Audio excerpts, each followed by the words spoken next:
Krants. Tema on see glamuuritu veidrik, saatuse heidik, tahtmatu üksik rändur oma teel. See, kes pole kunagi piisavalt suur või piisavalt väike, veidi liialt karvane, võib-olla pisut liialt kummalise välimusega. Tegelane, kes jäetakse tihtipeale õnnetult varjupaika või hüljatult õue vihma kätte konutama. Tema on see luuser, friik. Ta on nagu mõni tuttav, kelle nime sa kuidagi meenutada ei suuda. Keegi hääbunud kuulsust, kellest sa ammu midagi kuulnud pole.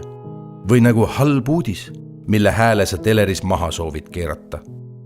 Ta on nagu igaüks meist, kes vajab raskel hetkel abistavat kätt. Ta ei nõua palju, lihtsalt kellegi sooja südant ja lubadust teda mitte kunagi enam hüljata.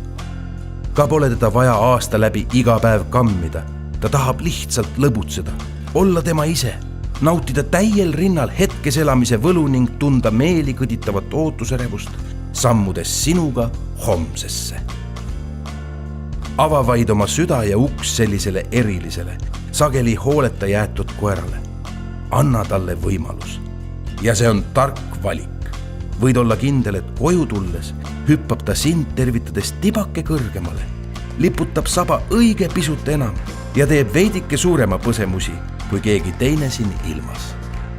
Tal ei pruugi olla uhket tõunimetust, aga temas on midagi, mis laulab end sinu südamesse, nagu laulsime meie oma tee vabadusse.